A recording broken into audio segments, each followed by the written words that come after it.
Death and Aliens, an in-depth look at horror and sci-fi TV from two cousins who vaguely know what they're doing. I'm MK, And I'm Monica. and for context, we just got off of a 4-hour group call with Courtney that we knew we needed to end early so we could record the podcast, but then didn't. So it's now 1:30 in the morning for Monica, and this is gonna be interesting. Okay, here's the thing. I am running on feral energy, and this is the energy that I ran off of in height of the COVID lockdown. The first one that happened, not the second, or I don't know. My lockdown kind of never ended. But here's the thing. This is I would be up till 5 in the morning watching TikToks about Joe Keery and Ross Lynch specifically. So that Timothy Chalamet edit that they had going on back in March. I don't know if you remember that, where Timothy Chalamet was dancing. Yeah, no, I didn't make a TikTok till May. Oh, well, I honestly hated the original. Listen, cancel me if you want. Don't like Timothy Chalamet. I think he's literally for the people who like Finn Wolfhard, but because Finn Wolfhard is illegal to have a crush on, you choose Timothy Chalamet.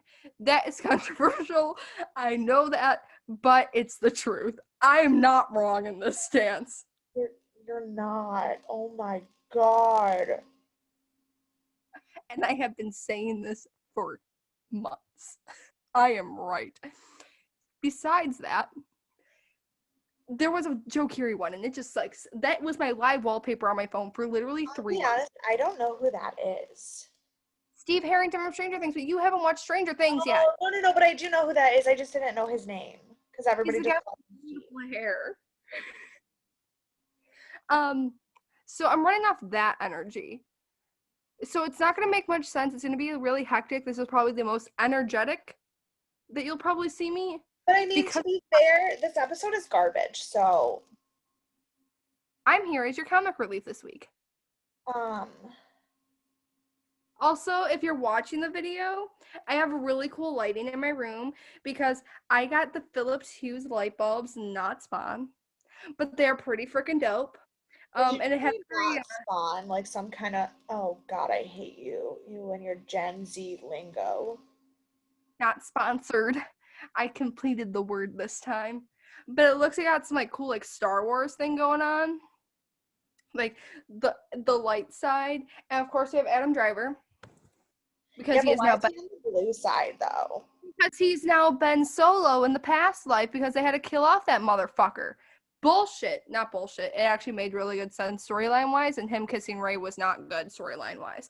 But I am closer to the dark side because I don't care what my boyfriend fucking says. I'm a Sith. And I have a beanie that says I love bad boys, but the heart is Darth Vader.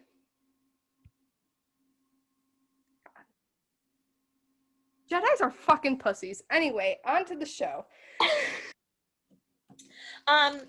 Just quick breakdown of our week. My week was garbage. I had anxiety dreams every single day. I worked really, really hard. I don't have a life, and I would like to die. And my week, I got an IUD, for those of you who know what that is. Felt like I gave birth. Slept over at my boyfriend's house, and ate pizza.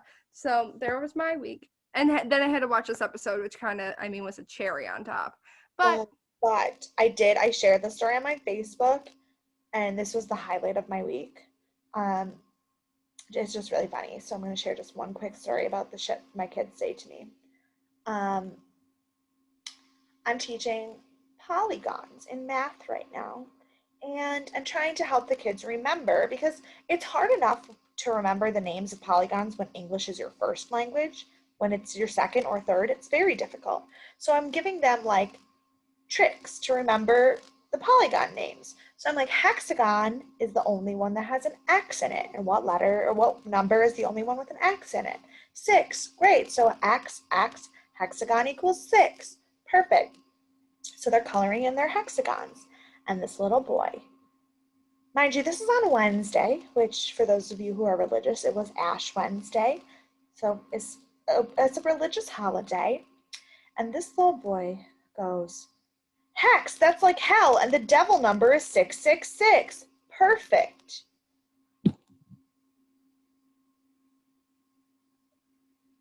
And I have never been more conflicted in my entire life because you never shut down a kid when they have a way of remembering something, even if it's not your own. Because to get them to memorize things, let them do it however they want. But also, do I need an 8-year-old shouting out the number of the beast at me on Ash Wednesday in the middle of my math class? No. And No, then I do top not. the perfect. I was like, Jesus, you are testing me today. And then I go to tell my friends about it, how crazy it was. And one of my other teachers goes, that's how I remember it, because hex is like a witch puts a hex on you and when it's an evil curse, it's a hex, and then the devil, and that's how I remember it too. And I was like, what the fuck is wrong with people? How, So leave in the comments below or how do message you us. remember what a hexagon is? I'm simply dumb, so I just don't. Yeah, Math doesn't happen. yeah. Not So apparently, I'm the only person who doesn't think of the devil when I think of a hexagon. I was gonna say I think of Oswald, but that's an octopus. Listen, you gotta cut me some slack. It's 1:30 in the morning. You know, I would, except for that you would also say that at 1:30 in the afternoon. Yeah, I would. I I never claimed to be a smart woman, only a mere woman. I did also, my kids, we talked about, we're learning about plants and we learned about plant part functions and how every plant part has to do a different function because it wouldn't make sense if they did all the same functions. Because, like, what if everybody in the whole world had the same job? Then the world wouldn't function very well. And I was like, what if we were all just motorcycle taxi drivers and there was no teachers and no doctors? And this kid goes, we'd all be stupid. Like, yeah. And I was like, well, if there's no policemen, because in Thailand, fun fact about Thailand, Thailand still uses manual police operated lights for red and green lights because one time, a few years ago, they installed automatic lighting systems and the traffic cops figured out they wouldn't have a job anymore and sabotaged the electronic system. So all red lights are manually turned on. It's the only major metropolitan city in the world that still does that. So Weird. it's crazy. So I was like, if there's no traffic police, we don't have red lights, and nobody knows how to read because they didn't have a teacher, so they can't read the street signs. So they just drive their motorcycle taxi and they just crash. And one of the kids goes, they don't even know how to drive. I was like, you're right. They could probably figure that one out though. Like, it's not that hard to turn a button.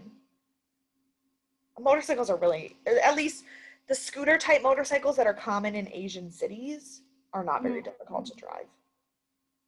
That's fair. Fair is fair. But yeah, but at least my kids know that they would all be stupid if it weren't for me. I love that. Um, I'm stupid anyway, and I had no help in that arena. Me, myself, and I, I and was my two dream I was gonna catchers. make a comment about the school district that you went to school in, but I still need a job when I come home. So. Hey, you cannot have an opinion on any of the things I'm about to say. The school district that I had attended fucking sucks pee-pee hole. There, I said it, and it doesn't affect you because you gave no comment. This is my sole opinion because I'm not going to get a job in this field. Thank you very much and have a nice day. So episode 5 of Hemlock Grove was called Boy in the Box. And I immediately said, oh, we're gonna have more price flashbacks. I knew that immediately from the title, which is a first because usually the titles don't make sense. Yeah. And this title, very, very literal. Yeah.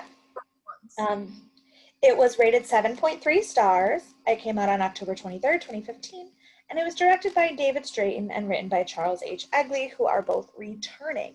Now, I did not look up who was the cinematography editor for this episode, but I would like to sincerely question why. Yeah. Um, You said, like, even in Price's scenes when we explain them, but you guys have already seen it, so it's not like blah blah. But when we go in depth, Price's scenes were not very well lit at all. Like, I understand why they probably weren't for like those story purposes. things didn't bother me as much because it was intentional Mm-hmm. and conceptual. The things that bothered me more were like, um, I get montage scenes, totally fine with that. But I checked my internet 8 different times during the episode because I thought my screen had frozen because there was talking without mouths moving. And it wasn't done well. No, it wasn't like fitting a montagey type of moment. It wasn't like they were trying to signify time passing because it happens in Annie and Olivia's scene, literally the heaviest, and it's not showing It like time also passing. happened later in a scene with Ochoa too. It was just like they tried to be artsy with it, but it didn't work. Like, honestly, in Annie and Olivia's scene, it could have been pulled off really well if it showed multiple different fades and it didn't hold on one still so long with talking over it to show time passing between the two and That's them. the thing. It was the use of still images Mhm. to the point where I thought my screen was frozen. Like it was done so poorly. It was very, and that didn't help with the flow because it would go like this long montage scene. Then you get like 2.5 minutes of actual scene of them talking to each other, and I'm like, well, why is this here? It This was is like it was like they decided to do a crossfade and unlinked the audio and then like just clicked the auto button and the crossfade happened at the wrong time. Like it seemed like the worst video editing choices. yeah, and that was like a big sore like that, especially like I said before in the Annie and Olivia scene. It stuck out like a sore thumb because they didn't utilize it a lot in that episode, and I don't know if they were trying to do it for story conveying purposes, show the time, like the idea of time passing between the two of them, but it wasn't done well because it didn't give me that at all because the way that it was executed was honestly purely shit. um but to each their own, I guess. I hope this technique doesn't Yeah, uh this is the so I've always had an issue with some of the follow through on this episode, on this show. But I will say that this is the first time that I have had factual issues with the mhm. episode. There was the editing being garbage. There was one scene that we will talk about that I think they just straight up changed their own canon in the middle of the season. Mhm. And for the first time, some of their um, mythology doesn't quite fit what I was able to research. And also character names are apparently changing. Yeah, character names didn't make sense, and character ages don't seem to line up. Yes. So like um that, it was just a lot of garbage in this episode. it felt like either the editing team lacked, um they don't care about certain issues and they're completely blind to it and are like whatever, um or they completely forgot that they already aged a character and the reason why this character is stuck in a certain situation. um Forgot a whole storyline that was built up in season 1 and then dropped because this is not canon to the books at all, and they forgot the original plot of the movie, well, story. But And there one is one of the issues I it could make sense. No, there was a couple things that I think could have made sense, except that I just think that they were mistakes. yes. So let's get into this garbage. Um, the blurb says Ochoa encourages Olivia to reach out to Annie. Destiny's sanity begins to crumble in Andreas's absence, and Price is besieged by childhood memories. Now I'm gonna jump off right off the bat. Any of y'all remember a character named Ochoa? Because you know him. You know No, this character. Ochoa is his last name. That's always been his last name. The That's hat? yes. I didn't know that was his last name. That was not the mistake. That's not The what mistake was. from But what I've been aware of in what I've read on the internet and what I have notes of for other episodes of the show, as far as I was aware, his name was Isaac Ochoa. And I've been calling okay. him Isaac in all my notes, but Ochoa has always been his last name. That was not the mistake. But Okay, okay. later in the episode, because this is not plot important, so I'll just address it here.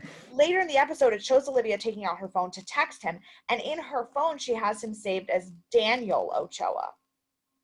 So I don't know if there's the possibility that he gave her a fake name on purpose, Hmm. or like that he gives different names to different customers in order to like not have people find him because like he's a PI and whatever. And so I guess it's possible that he could have different names. But I believe that in the first episode of this season, Olivia called him Isaac, and that's how I found out what his first name was. So her having him saved in her phone is as the wrong name makes no sense, because if you were going to hide somebody in your phone as a different name so that if someone found your phone they wouldn't find that person, you wouldn't give them the same last name. Yeah. So my thought is that it was completely a visual editing mistake and that his name should not have been saved as Daniel and that that was just completely a goof. Yeah.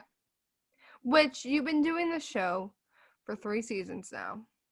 You're going to make a slip up. Granted, it only will be noted by people who are like actually sitting and like staring and like taking in every little thing to like analyze it all. But you should at least have your bases covered for contact names in a phone. I don't think. Yeah, no, his name is Isaac. Isaac Ochoa is the private investigator hired in season 3 by Roman Godfrey. Yep. And apparently Olivia's like, nah, your name's Daniel Brodsky, at least in this episode. So that was the one that I was like, maybe it was on purpose as a fake name, but no, because a fake name wouldn't have the same last name. Yeah. So yeah, yeah. But I will say the way we start off this episode is quite spicy.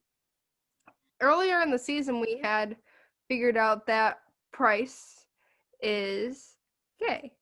Now, And I just want to say something about myself as a person because for a short period of time while I was living here in Thailand, I was going through it and I didn't have a lot of friends.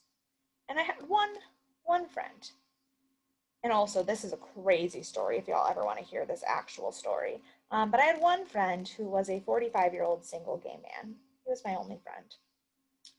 Um, he also fled the country and didn't tell any of us where he was going. It was a whole mess. But said 45-year-old single gay man frequented bathhouses. He also frequented telling me about his experiences at said bathhouse. So as soon as the door opened of the building Price was entering and I heard the EDM music, I said, oh God, no. No.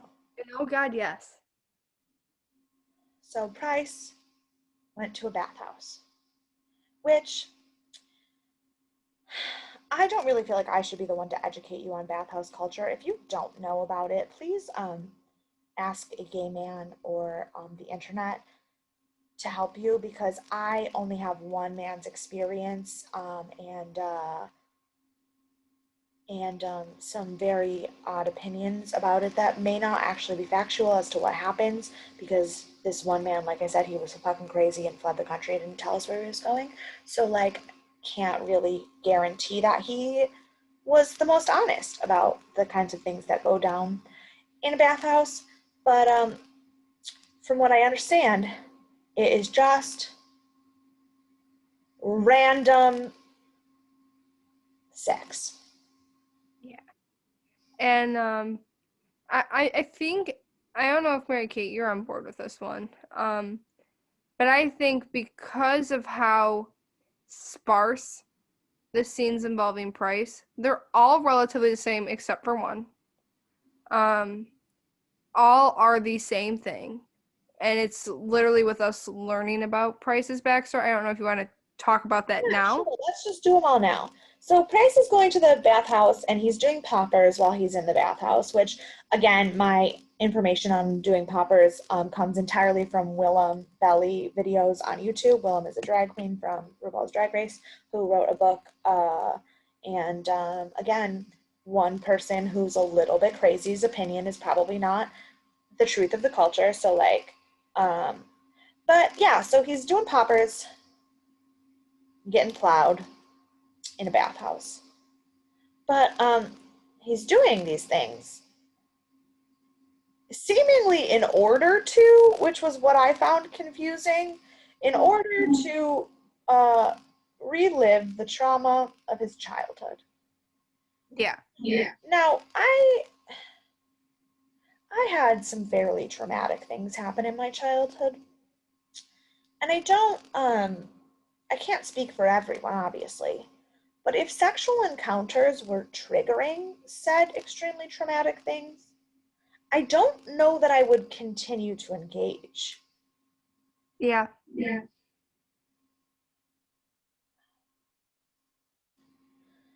But we learn a lot about Price in this episode, and I will say I appreciated it in the sense that when we first found out Price was gay, I was like, don't let this be a gimmick.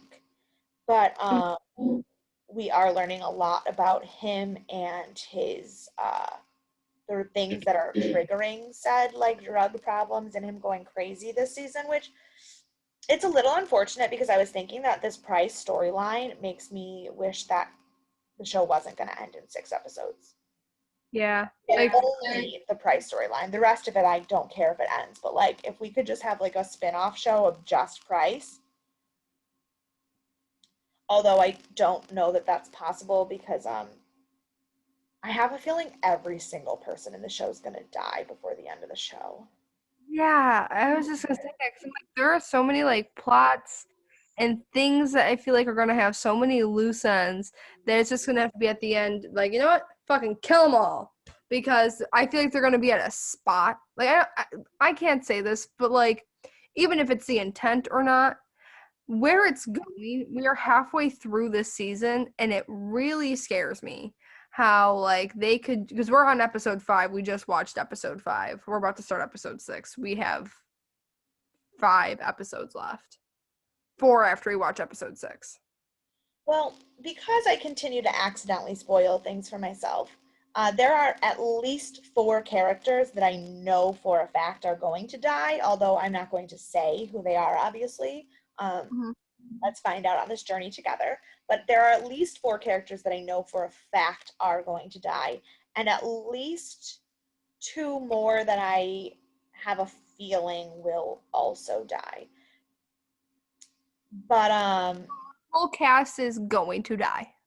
but yeah, when you have about 10 main characters and 6 of them are gonna die, it wouldn't really be surprising if everyone just died. Yeah, like, also, it has been 3 episodes since Spivak and Miranda had been in anything. But also, Like, I don't miss Miranda, like, that's not what I'm saying, but like, can we like, it makes me very confused because of the petitions on the internet of people trying to bring back the show and be like, why did Hemlock Grove never get a season 4? But the list of people that I know are going to die. how can you have a season 4? Um, but anyway, so Price has a one scene that is not about his love life sex journey. So we'll talk about that later. But so he's going through all these things and he's having all these childhood repression memories. And basically, we learned that as is often depicted of Asian American families in cinema, his father was incredibly strict and aggressive about his studies, especially his piano playing. Um, and he would, when Price would make a mistake, which of course his dad wanted him to play the piano. They named him Johann, which I Yeah. don't know, is not an Asian name, but it Yeah. is the name of Yo, Johann Sebastian Bach. So he's having these memories, and his dad would literally lock him in a box. yeah. So he's our boy in the box this week. Which is why my note says I currently feel like the biggest asshole in the entire world for my hilarity at his fucking hating boxes comment, because of course he does. Of course he does. Um so yeah, I apologize. But then as a teenager he snapped finally and locked his dad in the box and ran away from home and never came back. Yeah, he's like, that was the last time I ever saw my father. Mind you, he says that out loud, which means he was telling the story of this to the person he was having sexual affairs with at the time. And then the guy's like, yeah, man, that's pretty fucking crazy. And he just like gets up and walks walks out. Right. And so then we see at the end of the episode a very heartbreaking scene for Price in this journey, and he's on a dating site on the internet, and he is writing a letter to this guy whose bio says he is out and proud. And Price is like, I don't He really said, know what I'm. and the guy said he wants to live life to the fullest Yeah, too, or live a full life. live a full life. And Price is like, I'm a scientist. I know everything about the building blocks of life, and I have no idea how to live it. I don't really know what I'm looking for, except for maybe a friend who can help me figure out how to not be locked in the dark anymore. Yeah, he said it really cute in a way because he like I like he's like I'm trying to step into that light. He's like and I'm just hoping to find a friend along the way who can maybe help me find the light switch on the wall. And I Well, was like, oh my god! yeah, I almost, no cap, was almost cried. precious. My note about that scene is just him and his name and a broken heart. I I just was like, he just really wants to feel loved and experience actual life with someone with compassion because we finally realized that that's something he's never had. which now Makes sense. makes his interactions with Shelley make perfect sense, because of course he sees her in a way that he saw himself as a kid, and he sees how Olivia looks at Shelley and sees his dad and knows that in order for Shelley to not turn out to be him, someone has to love her. Yeah.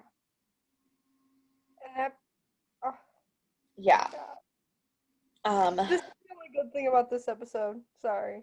yeah, no, Price's storyline is literally the only good thing about this episode, except that last scene where he was writing the beautiful letter had some of that weird editing, sound, Yeah. video not matching stuff. And also the one other scene that Price is in where he interacts with another character, I wanted to punch him in the face. Yeah. So, um, but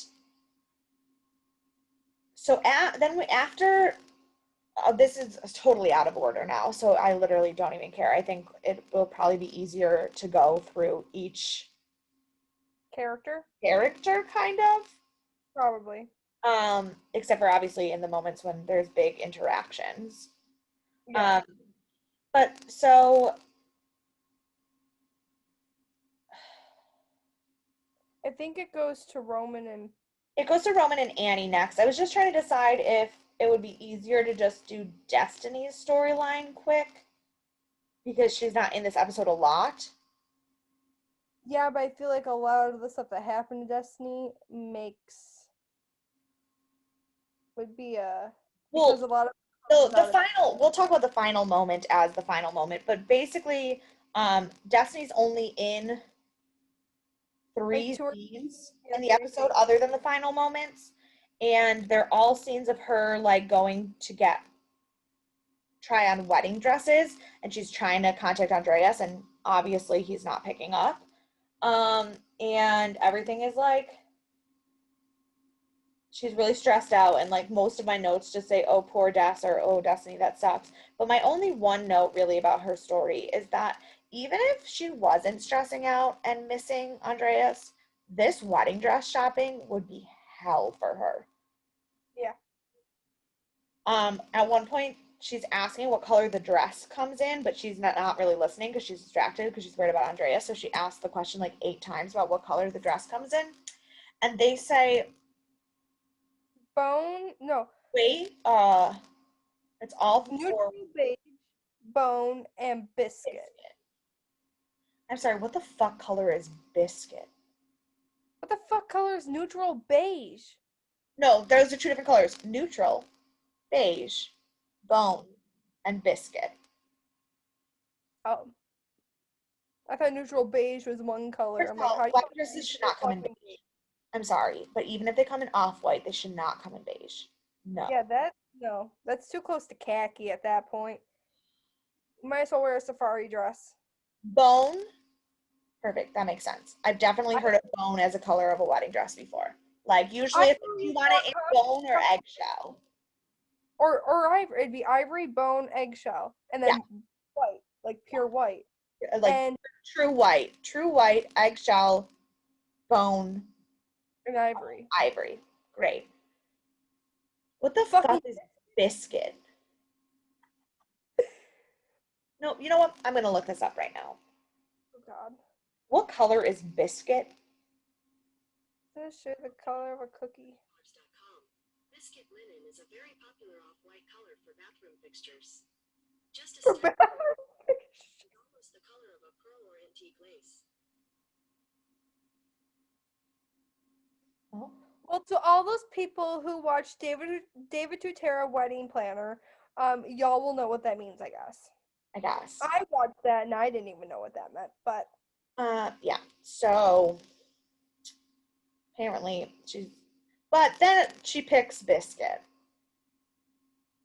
to try on the dress.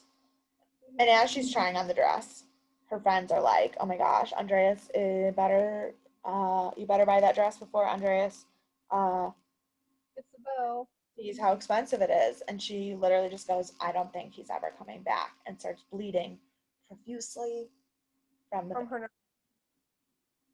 all over the dress, which In a probably means she had to buy it.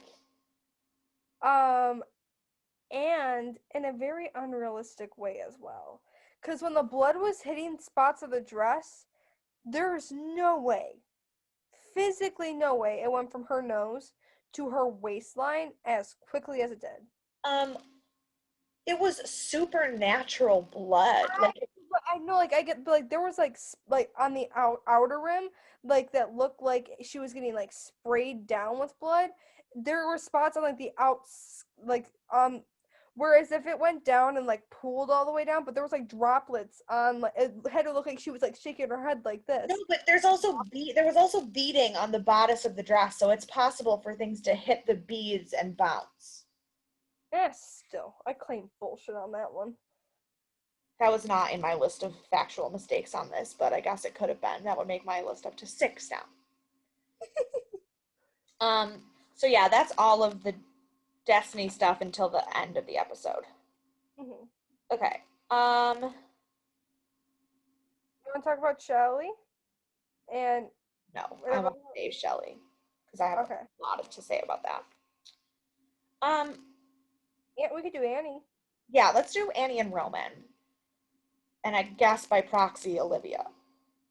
Wait, I would do Annie and Roman only for that one scene, and probably group Roman and Peter as one thing because they were together consecutively Yes. the whole episode. Okay, so Annie or Roman calls Peter. Yeah, because this is the only time they really interact. Roman calls Peter, or Roman calls Annie, and he's leaving her this voicemail. And he's like, "I'm really sorry that I killed that guy, but like everything that we did before I killed that guy was like beautiful and perfect.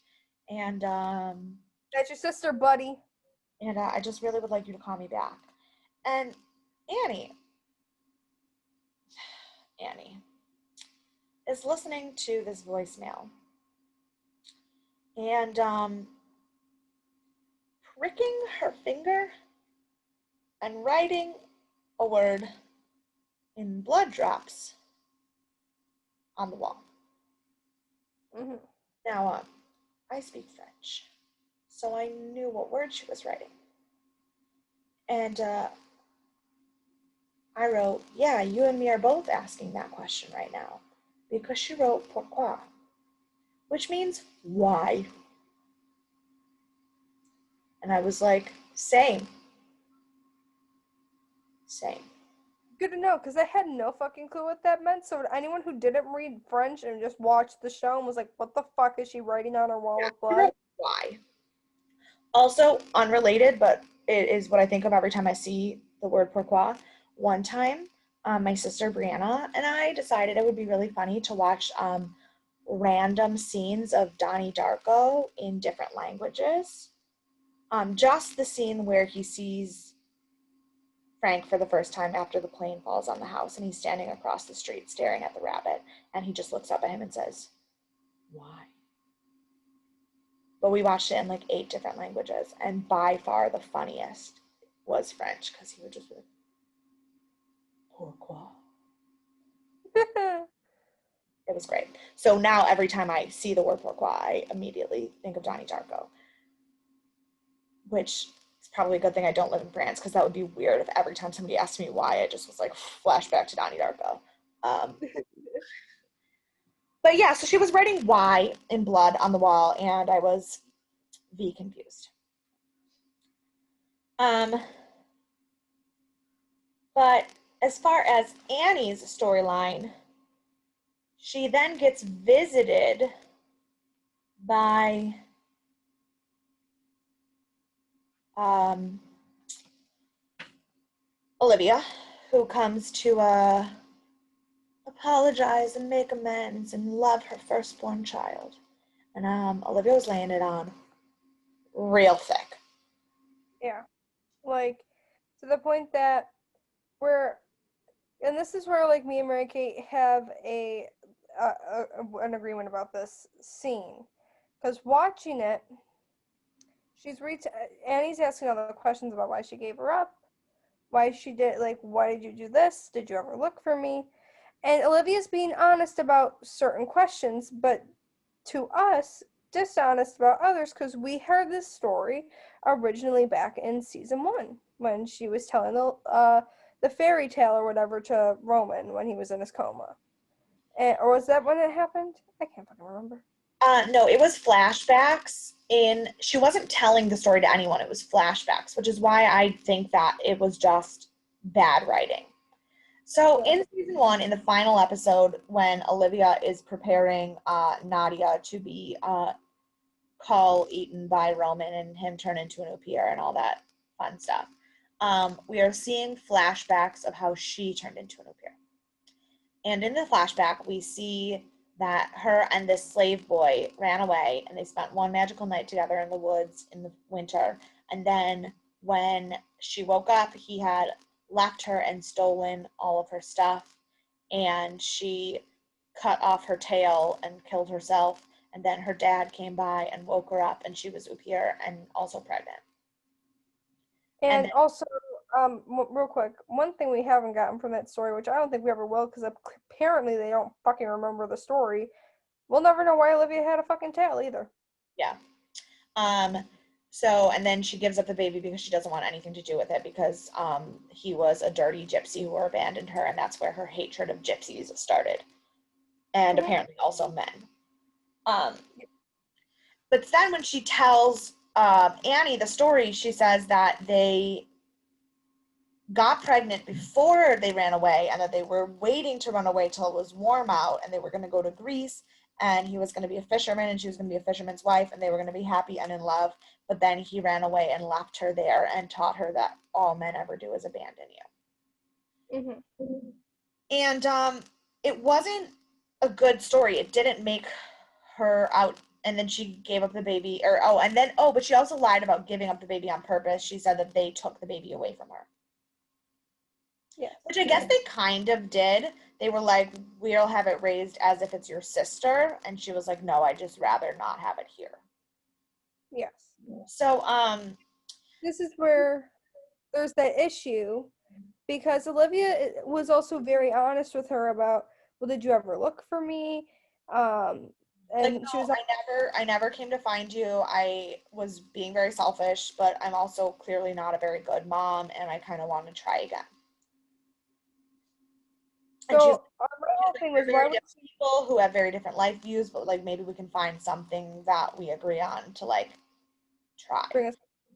So she's being very honest, so it doesn't make sense for her to lie about the story. And also, if you go to the IMDb trivia page for this episode, it is listed as a trivia continuity mistake type thing, that this is not the same story from episode 1 or from season 1, which makes me believe that they just forgot that they already told us the backstory and wrote a new one. Yeah. Which even this new one wouldn't back up the reason why Olivia is so callous. Because when she was talking about Annie's father, she talked about him like she still had some like adoration towards Like, I him. loved him and then I hated him and then I loved him again, but like, When yeah, you killed yourself and you immediately hated him afterwards, yeah. And you and also her. hated an entire race of people because of it, which we Exactly. know her gypsy hate is real because we saw it all through season 1. Exactly. So it just And didn't make. This was the thing that bothered me the most about this episode, was that it literally doesn't make sense for them to change the continuity this far into the show. exactly. And like trying to say that, oh, Olivia is lying about it for it to make sense. Her reactions through everything, because this is when she ended up texting Isaac and being like, oh, I just like went and talked to I went and talked to my daughter, blah blah blah. And she was very excited about it, and she was like, and thanking him for his advice. And the fact that I don't think that she would have lied about anything, because I felt like she really didn't have anything to more to lose with Yeah. Annie, either she was going to stay or not. And I think she knew that. So might as well tell her the whole truth. And I think that she was telling her the truth. It was just bullshit done by the writer. So I don't think that this would have been a trivia question on an IMDb page if it wasn't a continuity error. If we just find out next episode that she deliberately lied, why would it be listed as trivia? Exactly. So, um, my favorite part of that conversation though is obviously like Olivia's telling her truths and everything, but she's also asking Annie a lot about hers. So we learn about Annie's husband and her daughter and like all the stuff that she's done and how Annie has been a nurse for a very long time. Also, real quick before you go into this, um, Olivia was actually acting how a mother should act with her children in this scene too. It was very. I'm like, how the fuck are you going to act like a mother to someone you abandoned and didn't want anything to do with? Yet the two that you were going to raise and take care of your own, you said, "Fuck you, Well, Buckaroo." it's really easy to do that. It's really easy to make yourself not the bad guy for someone who hasn't witnessed it. True. I mean, think about, never mind. Never mind. Do I know? Yeah, it was going to be very personal though. Oh Um, yeah. so, and not like personal, like mine or Monica's life. So, like, I don't want to put other Yeah. people's business out here. Um, but so while they're having this mother-daughter bonding moment, Olivia's like, "Oh wow, that like is so smart to get a job as a nurse because then you like have blood and guts all around you. Like, great, great planning." And Annie's like, "That's definitely not why I became a nurse." And she's like, "Don't tell me you're one of those vegetarian vampires." And then Annie gives the exact same speech about atoning for her sins as a young Upir, killing people mindlessly, and how she wants to still feel like she has a soul, that Edward gives Bella in the first Twilight book. Like, basically almost word for word. Yeah. So, point blank, Annie is Edward Cullen, not Roman. No, yeah. Annie. Annie is Edward Cullen. Roman is actually probably closer to Rosalie. Yeah. Because, like, he didn't want this life. And he would do anything to not have this life. But also, he's going to be good at it if he's going to do it. That's cool. Anyway. Uh, and that's all the Annie we have that episode. Want to do Olivia and Isaac Yeah, let's next? fill in the blanks of Olivia. So before Olivia goes to see Annie. Annie, she has this meeting with Isaac, and Isaac tells her about the helmet smorgasbord text, and he's been calling the number that is on there, but nobody's answering. Um, and he tells her some information about Ador, who is apparently 38 years old, which makes sense. Like, that is an age I would guess his character to be, except. Mhm. Um, and then uh, um, he tells Olivia that Shelly is living at the Rooster Poot at the mill, and Olivia like freaks out a little bit, and he gives her this necklace, and he says that it is Chongo, who is a protector of children, and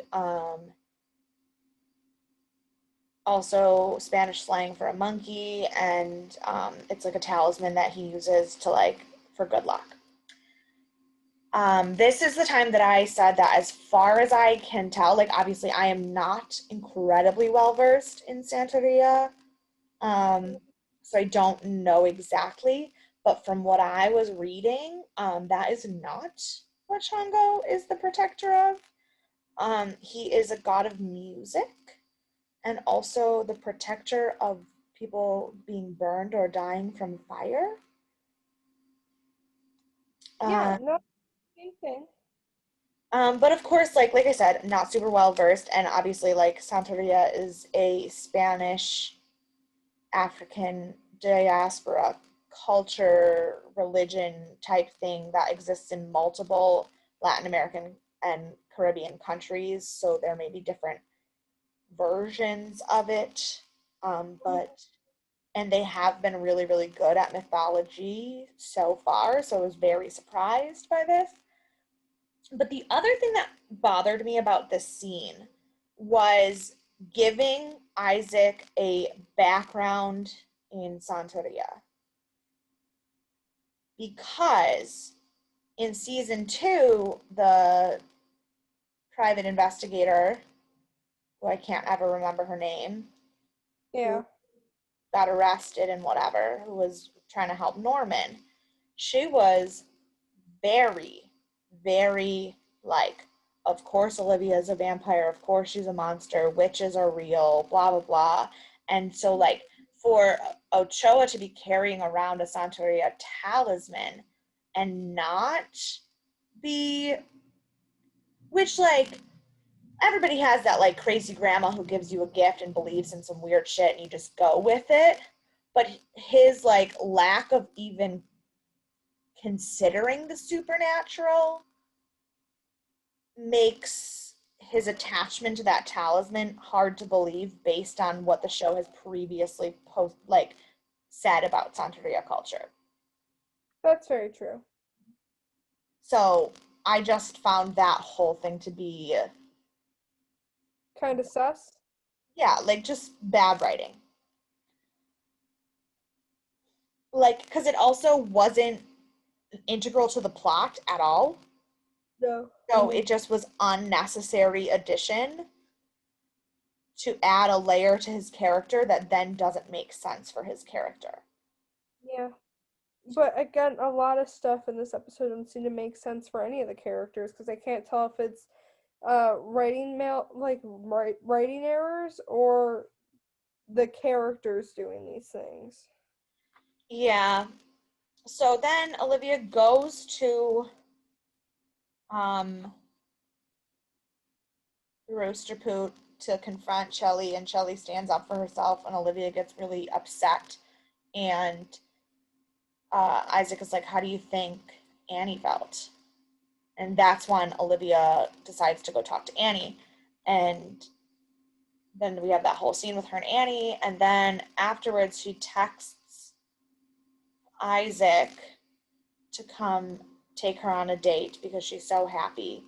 Um, and when he gets there, he's like, "Listen, I'm getting out of here. This case is going nowhere. Roman fired me. You have no money. Uh, and some things happen to Isaac that we didn't talk about yet that have just like pushed him over the edge. And he's like, I need to leave." And Olivia is like, "No, stay with me. I need you here with me." And then she's like whispering sexually in his ear and is like, "What can I do to convince you to stay?" And then the episode ends before we know if she like fucked him or killed him. So last week's episode name really, or 2 weeks ago episode name is kind of making sense now. Yeah. But the things that happened to Isaac, I won't talk about what happened to him with the boys yet. I'll save that till when we talk about them. But on his way to meet Olivia, he gets a call from a police investigator in Erie, which does answer our question of where Miranda is, um, because he had called that number from Halbert Smorgasbord 3 times, but the guy whose phone Miranda borrowed is obviously dead, and the police are currently investigating it as a homicide. So they're like, "Why do you keep calling this number of this dead man?" And Isaac's like, straight up, no idea. Don't even know who that is. None of this makes sense. But, now that he's been in contact with somebody investigating a homicide, he's like, let me get the F out of this town with these crazy people. Yeah. Kind So, of sucks because we're finally on a lead to uh, Miranda and Spivak at that point. yeah. But also, if Isaac gets out of there and he's the only one who knows that About this work.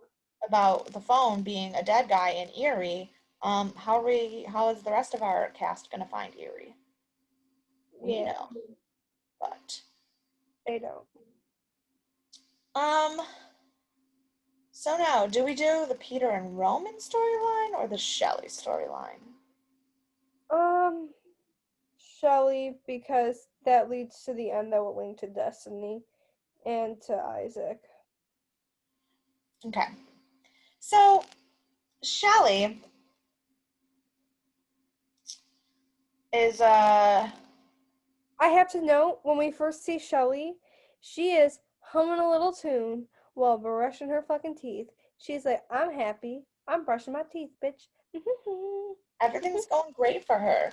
And actually, without really like breaking down every individual scene that she's in, basically like Shelley's living her best life. Like, She she's happy.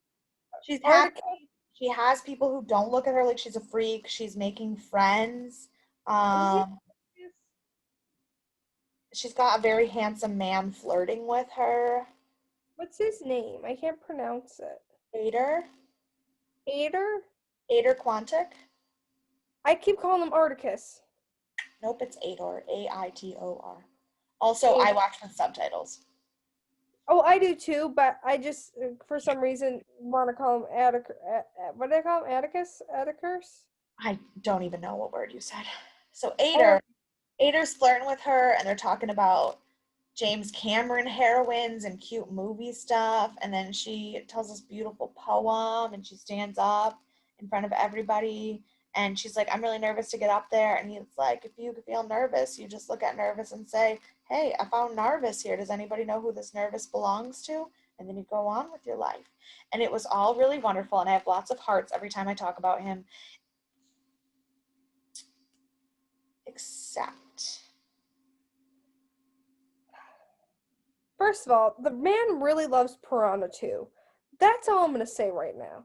You could probably play a drinking game for this episode with how much this motherfucker talked about Piranha 2. yes. But also, I was really relating to him a lot in this episode because he was like nervously just like going off about like um film and book analysis that nobody else wanted to hear at any time, which is literally how I live my life, word vomiting about analysis about things that nobody else cares about. So I like really related to him on a spiritual level. And like it's great because Shelly is like so much happier and so much like coming into herself. Except as we found out from Isaac, he is 38 years old. And as we last knew, Shelley was still a minor because she had to, at 17, she's 17. Yeah, from what we understand, based on the timeline of the show and the fact that Shelley had to be given back into parental custody, she is what I believe is 17 years old. She could be 18 and just not legally capable of living without a parental guardian because of her mental state. That isn't true because she had, remember, Roman said 6 more months and you can get out of here. Right. So she is 17. But again, continuity in the show doesn't necessarily mean anything. So they could be trying to go under the assumption that she's 18 and was only under her parental custody because of her unstable mental state, which is something that would happen with everything that she has been through. But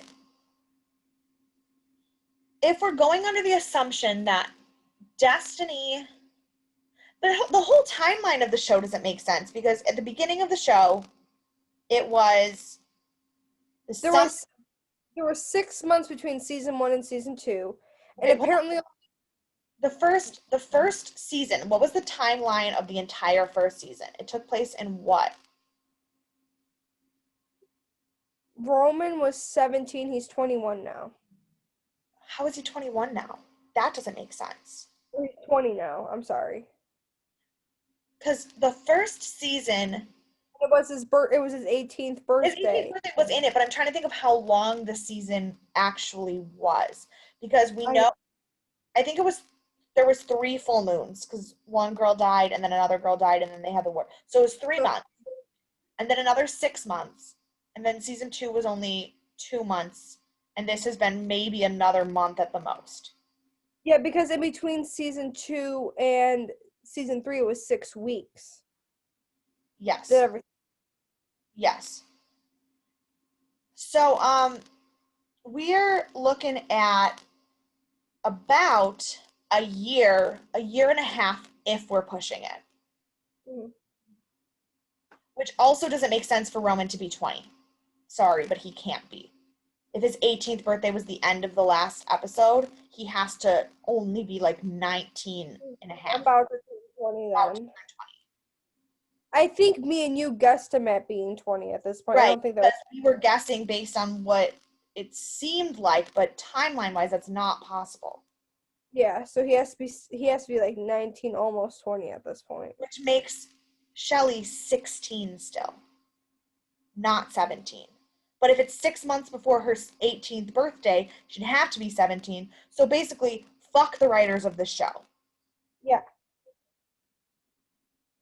Because regardless of the point, Ader asks Shelley on a date, which she at first declines, but then decides to take up the offer again. And at first I thought she declined because she was like, oh shit, I'm a child. Yeah. But then it seemed more like she declined because she's like, oh shit, nobody would want to go on a date with me. Yeah. And it's, even if she was 18, Even if she was 18, 20 years is a big difference. yeah. And I'm like, he's 38. You're, at this point, I'm watching the show, legally a child. I don't know. The age gap between a 38-year-old and A 58-year-old is not questionable. The age gap between an 18-year-old and a 38-year-old is incredibly questionable. You are dealing with a teenager and a grown man. Your brain does not fully finish growing and become an actual capable, thinking, normal human brain until you are 24 years old. Yep. It is scientifically proven that you are not capable of making rational adult decisions before 24, which is also why everybody who gets married at like 22, I'm sorry, but like, why? Yep. Like, I'm happy for you if it worked out, but like, Yep. okay. So, there's that. So Then the date happens and Ader's like all nervous and then brings up the fact of kissing Shelly. And she's like, I'd be okay with that. Maybe we could say it's our second kiss it because was like he was really it was really sweet. Like the whole date was so sweet and so wonderful, except that they're trying to make us be okay with the fact that it's a 38 and a 17-year-old. yeah. If they would have said he's 28 and there was a 10-year difference, it would have been hard, but it'd be less uncomfortable to see it. And this sounds bad regardless, No, even if she's, but like if it was an 18-year-old with a 28-year-old, maybe. it And would I still, mean, it would still be uncomfortable, but the thing is, so multiple times during the episode, Olivia calls him a predator and a pervert. And the thing is, you want to be on Shelley's side in the show. Like, that's the whole point. Olivia's a horrible person, and Shelley's a wonderful, sweet, amazing angel. And this man is treating her better than anyone in her life ever has. And it's so beautiful until you realize it's grooming. And Olivia's correct. And it's so fucking devastating to watch this. yeah.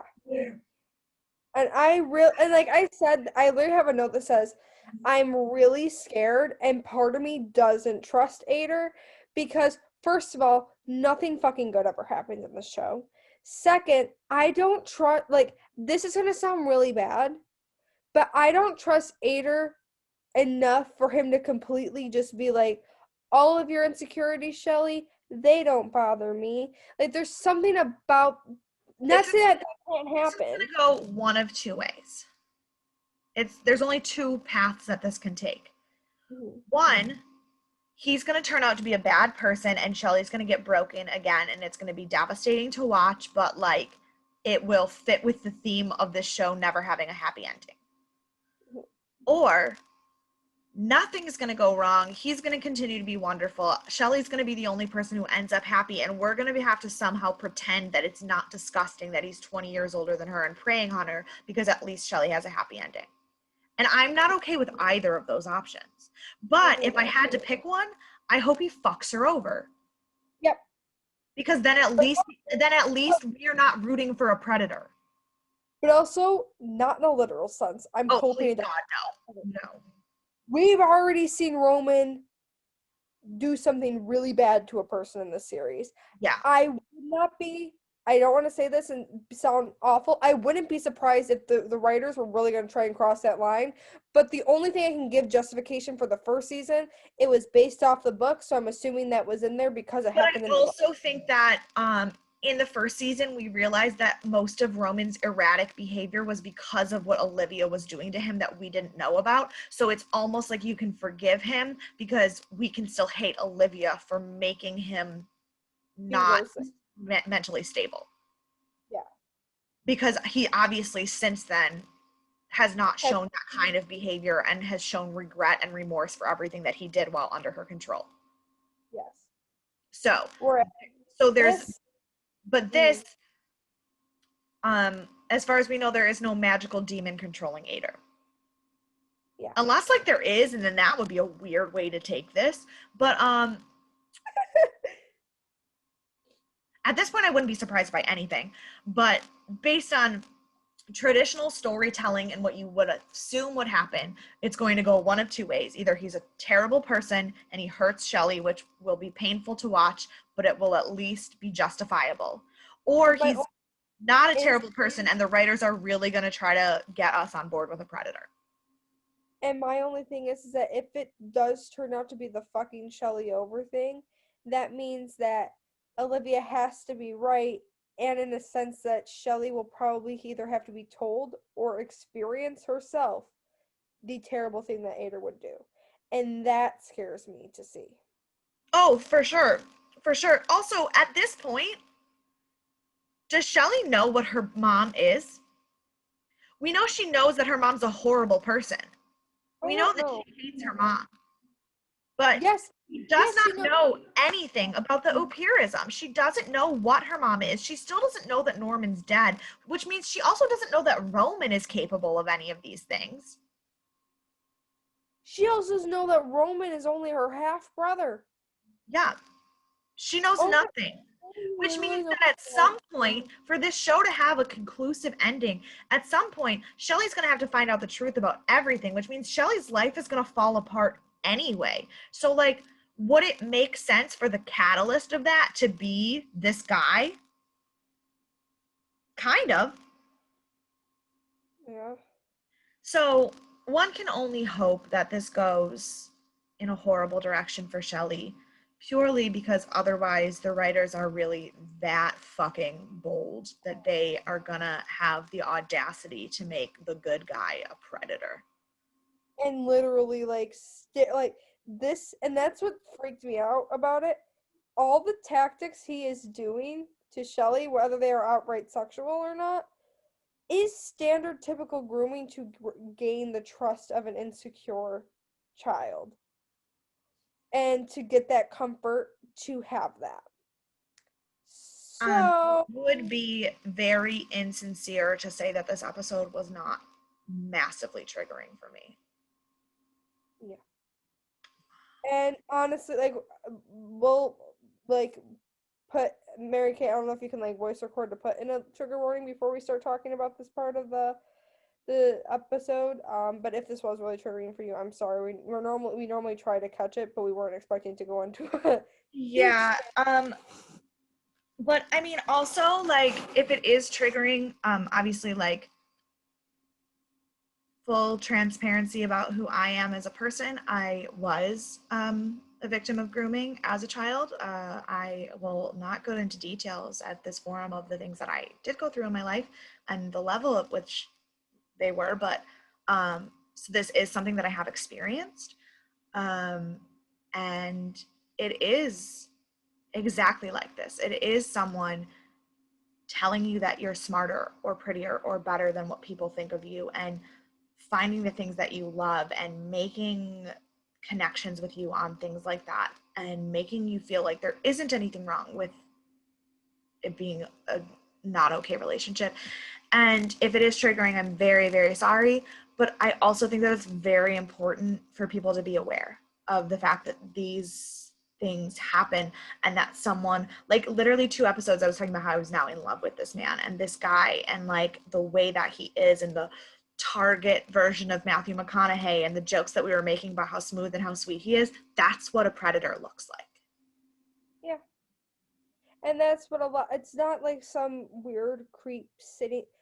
Well, it is a weird creep sitting there Yeah, on but the other. it's not the guy on the bench at the park that's like jacking off under his trench coat that you know is terrifying. It's the guy who buys you flowers and says the right things and does the right things and gains your trust.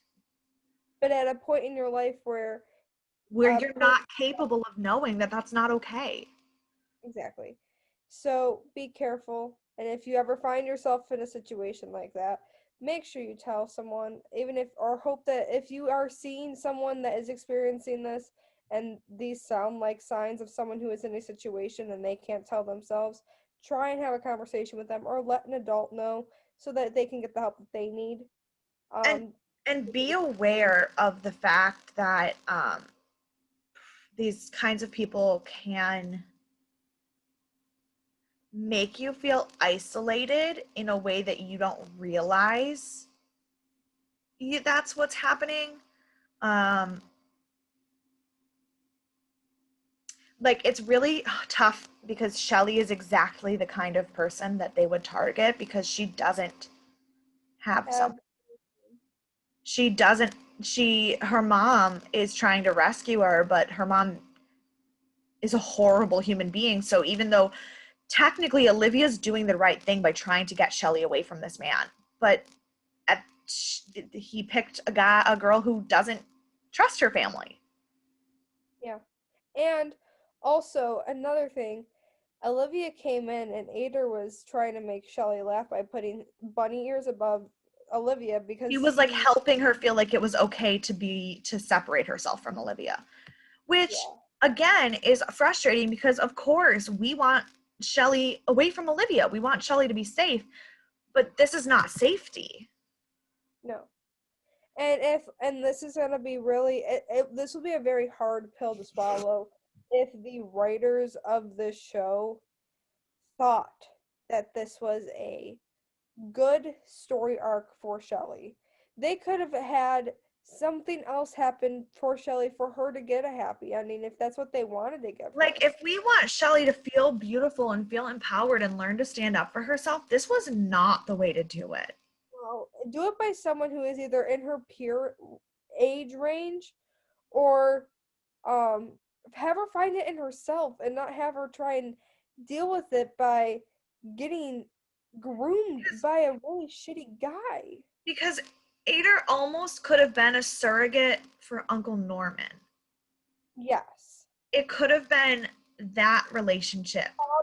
Figure to like take care of her. Or even not fatherly, but just someone protector type relationship. Someone who builds her up and hypes her up and takes care of her and shows her what she's capable of without it being sexual. And that was just a line that was crossed. And there is no way for them to come back from it without it either being devastating to the characters or devastating to us as viewers, knowing that this is the kind of content that is being put out there. Exactly. And I don't know whose idea it was to make this season go that way. And if it does go, one of two ways, they're both terrible. To make that happen to a character that literally we had to see try to kill themselves this season when she's been through hell and back, and you're going to, and it's a character that I feel like anyone who watches the show feels some form of attachment and some of themselves inside Yeah, I don't know inside. how you could I don't know how you could possibly watch the show and not connect to Shelley. And then you have to give her probably the absolute shit luck out of any character in this show. Yeah. And on top of that, make her already traumatic season after dealing with bullshit and basically coming back from being accused of killing multiple people that she didn't kill, and now letting her get groomed by some guy in a homeless town called Rooster Poop? Yeah. Fuck no. Fuck no. Like, that is not okay. And it's really sad because I felt like maybe, even though like the writing shit and all that, I felt like it could have been just something that, like, if people want to just put on something to have just like a mildly entertaining watch, it could be that. Like, the storyline isn't terrible. Is it continuous? Is it well thought out sometimes? No, but it isn't a bad watch because once you start watching it, you can kind of get hooked to it because it's exciting and new shit.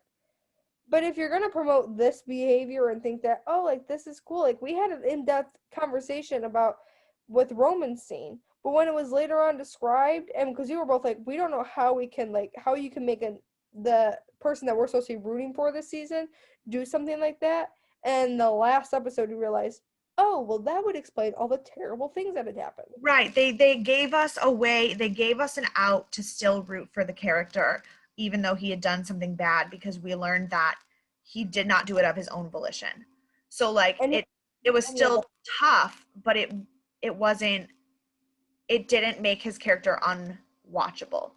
This I don't know how to come back from it. They only have 5 episodes left, so they're either going to truly wreck Shelley or they're not going to give us any out. Yeah. And I like they kissed in this episode, and I literally couldn't watch it. I was like, ew. I literally was like, It was so no. uncomfortable. It was, and they were the only two people in a movie theater by themselves. And Which, like, I mean, that's because who the fuck wants to watch Piranha 2? yeah, right there should be a red fucking flag, Shelly. And but I mean, there was one kind of good thing that came out of Shelly's story, and that was her video of her falling and planking on stage and passing out from reading her poem went viral. So all these people, like, she was on the defense. All these people she thought were gonna come up and be mean to her. We're like, bro, you're literally like, you're viral right now. Like, you're like, there's so many views of you on on YouTube right now. Like, you're going like, you're famous. Yeah, it was And so cute. That like these people were like, "Oh my God, it's you! It's really you!" in the flash, and she was like, "Great. What am I gonna have to deal with now?" But then they showed her like somebody had like made a viral remix of her falling and called it Plankenstein, and they were like super like excited to see her, which was very strange. yeah, because everyone in Hemlock is either wanting to throw blood on her and call her a killer. Um, but that was our little tangent, sadly, about what Shelley is dealing with at Yeah. this point in this. But so the last thing we need to address is the boys. Mhm. Um The boys and are back. The duo, the boyfriends. so we start with Roman at the White Tower talking to Price, where it becomes very apparent that Price is lying to Roman and only telling Olivia the information he has found. So their question of his loyalty has been answered, which Yep. doesn't necessarily mean it's by choice because Olivia is blackmailing the shit out of him. Yeah. Because Um, honestly, I really don't think Price wants to help Olivia, but he's being blackmailed into it, and I think he genuinely wants to tell Roman, and he feels bad that he can't. Because yeah, I feel a tinge of guilt that because he almost like spilled the beans. I think that and then he he did a feels, terrible job of covering it up. yeah, But so basically he's like, yeah, well, now that we know that Spivak was doing experiments with the Nazis, and Roman's like, we do? And he's like, I mean, now that I know, I need to research whether Spivak was doing experiments with the Nazis. And it was like, okay. that's when Roman caught on that Olivia has to be getting Right. information I have from a note later that I was like, Roman, you're so smart. he's a big boy. He Um, uses all. so after this conversation, and again, I have no idea when in the story this happened, but after this conversation, um, Roman is with Peter and he's telling him all the information that he had and how he thinks that Isaac. Wait, real quick. Mind you, before Roman meets up with Peter, we see another scene where Peter's driving and they do that shit with the vans in the middle of the fucking day and pull out a gun on like a road and just like with a fucking gang and they go to punch through his window again, but it's just a tarp. And so then they throw the thing and says, if you want to know where the body is, here it is. Right. Um, so they, um, so words, Roman and Peter has now been harassed by the Croatian mob and told where Andreas's body is. And Roman knows that he's being lied to. So they're having a little powwow, and um, Roman is explaining everything that he thinks happened and how he sent a letter to Isaac's landlord and said that it was from Olivia and that they're going to go stalk him and find out what was going on. And Peter's kind of super out of it and like, okay, cool, like not really reaction. And uh, Roman's like, are you okay, dude? And he's like, no, I'm great. I'm great. I'm fine. Totally cool. So then they stalk Isaac and they find him and they tell him that they know he's working for Olivia. And then he makes some sexual comment about Destiny. He's like, oh, if you want answers, why don't you go to your psychic friend with the nice ass? And Peter hauls off and beats the shit out of him. And when I say beat, when she says beat the shit, like he fucking was blood like pouring out this motherfucker's face, like blood on the. My note literally says, I was wondering when Peter was going to crack. And Roman's like, dude, bro, you gotta relax. And he like pushed, like Roman had to intervene and try and like Peter got Roman off of him like 2 or 3 times during this interaction. And Which finally then got him to between this scene and the police, this is what prompted Isaac to be like, yo, I'm getting the fuck out. yeah. But so then Roman's like, dude, what in the actual fuck was that? And so Peter tells him the truth about Andreas, and it's like, I don't know what I'm supposed to do. So then they go to get the body, and Roman's like, we'll just give it to Price, have it cleaned up, have it taken care of. And Peter's like, no, Destiny deserves a chance to like mourn her dead. And so we find out basically that Peter has no intention of telling Destiny the truth. Yep. And that they're gonna just play it off like he got killed in some kind of I mean, granted, he did get killed in some kind of escalation between the Croatians because he pulled a bad deal on them. But my thing is that like is at the very end, like where Destiny's storyline ends, like all this stuff, like they put the body at like this old mill place, this old like factory.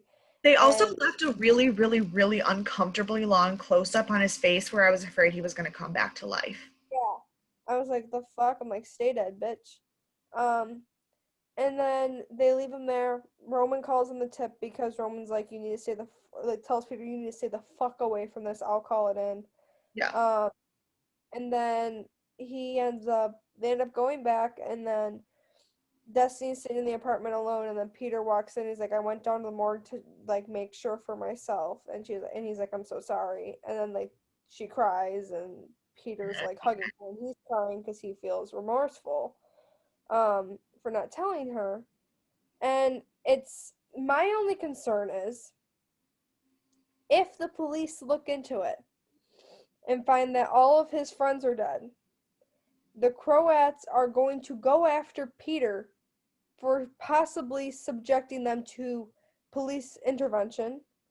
But Um, the thing is, I think that in order for the mobs to be running as successfully as they are in this town, clearly, um, it's not going to go down like that. fair. But I I think think I Destiny think might. the bigger I'm less worried about the police and more worried about if Destiny ever finds out that Peter was involved. I think she will, because I think the other bodies, not. I think the other people that are gone will come up, and she's gonna have questions and ask Peter. And Peter's going to get to the point where either she's just gonna find out, I and think she's just Peter's going to be too guilty to not tell her if she ever asks. fair. Yeah. So that was a different way of doing it. Let us know in the comments or on our email if you prefer us doing it storyline by storyline instead of scene by scene. I actually kind of like it. It makes it feel like the story, we can get through it a little bit Yeah, it quicker. felt a little more cohesive this way. And it also meant that if we left anything out, they clearly weren't important. Yeah. Um, And also, I think we should probably try it this way for a few episodes and see how it goes, and then we can like plan ahead to make sure we get everyone's storyline in order before we're jumping back and forth and trying yeah, to. kind of figure we literally just did the spur of the moment, but like kind of figure out like which storylines to do first and whatnot. But I kind of like this better than going scene by scene. It makes it a little bit more cohesive because then you can kind of condense the whole. Like if someone's storyline isn't that intense, you can kind of condense Right, it a like little. if we had to keep going back to every time Destiny was in the bridal shop and nothing new happened. Yeah, we Uh, would be fucking annoyed. yeah. So there's that. Who are you punching in the face this week, my dear? Ader. Yeah, same, dog. Not even a question. Saving Grace, Shelly, because she deserves to be fucking saved. Um, But that's who I would save.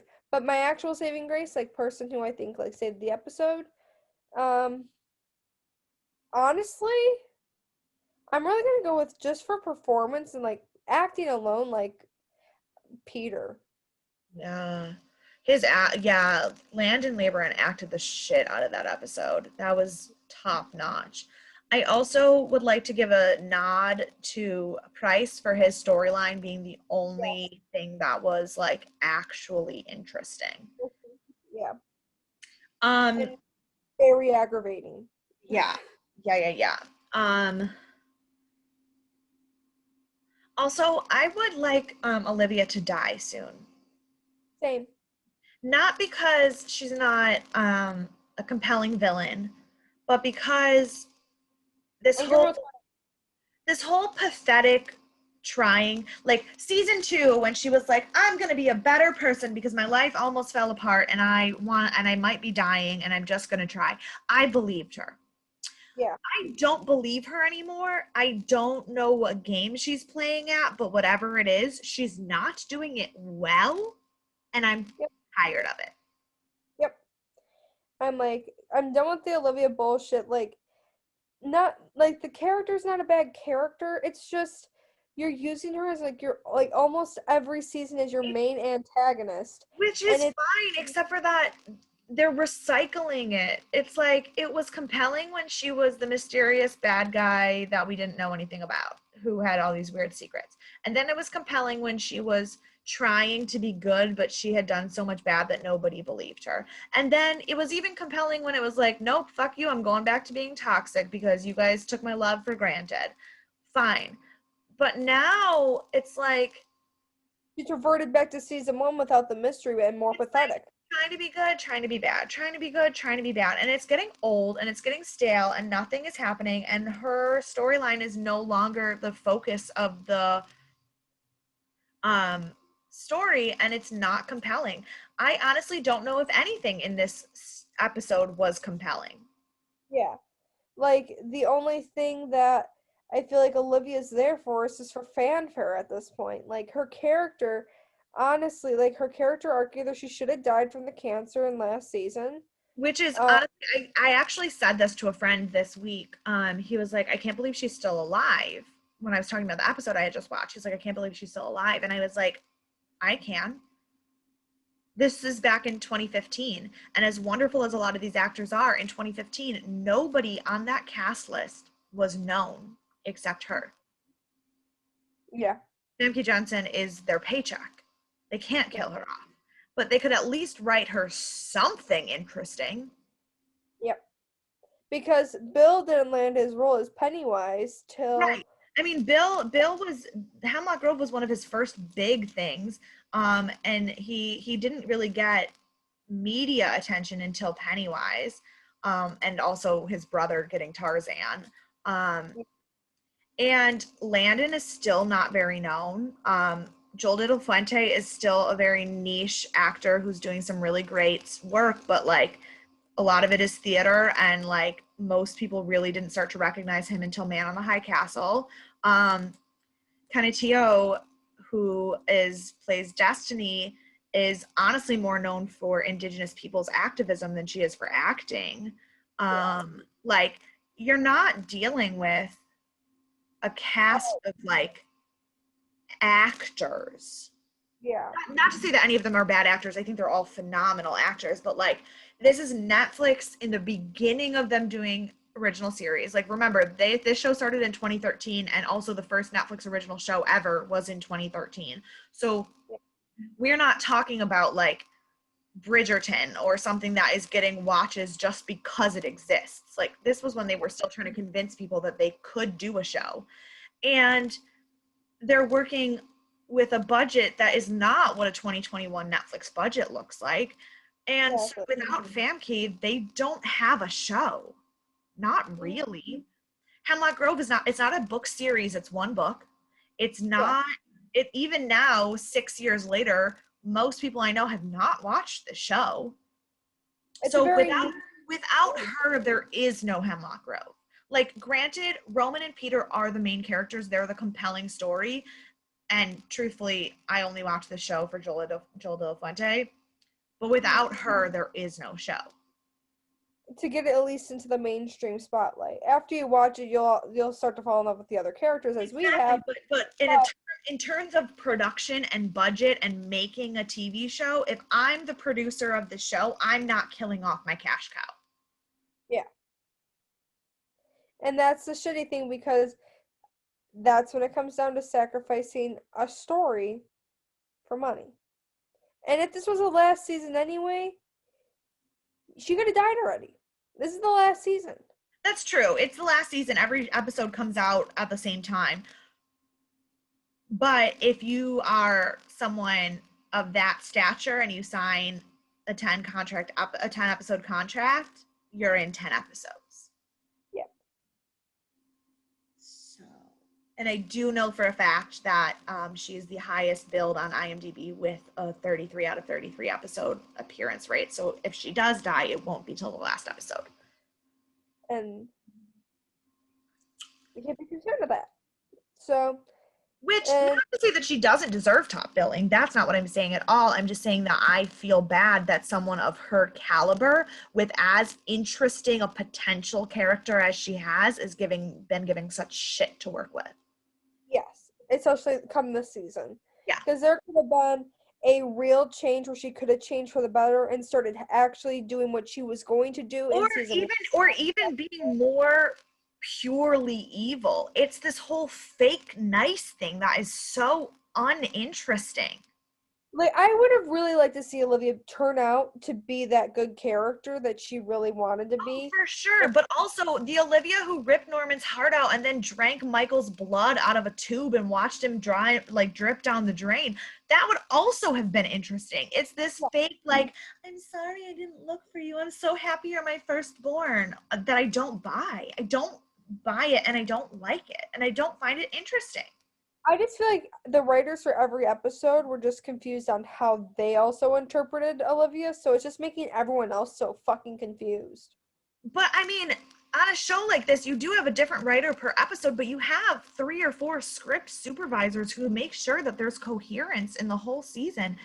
And clearly, the script editors and the storyboarders for this season are not top-notch. Yeah. Unfortunately, we did already kind of know that, because the 2 guys who, remember, I was reading and I said that they had absolutely nothing ever else on their IMDb except for this show, those are the script editors. Well, there you go. So,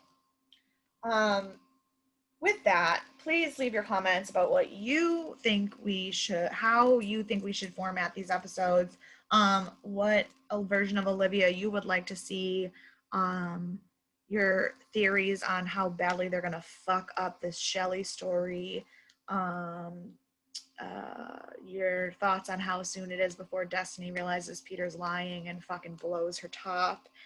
Any of those things are all reasonable things to talk to us about, or just anything. Last week, my dad commented on a YouTube video to talk about a Schoolhouse Rock song. So, yep, we're open to anything. You can follow us on Instagram or Twitter at Death and Aliens. You can send us an email, deathandaliens.com. We're also on YouTube, Spotify, iTunes, I don't know, anywhere you can listen to a podcast at Death and Aliens. And you can follow me on Instagram at monica.lynn_ and Twitter at mon_lynn_. And you can follow me at EMKAY_superstar. And that's the podcast. We will see you next week. It's 3:00 in the morning for Monica, so I really gotta let her go. All right. See you guys next week. Bye. Bye.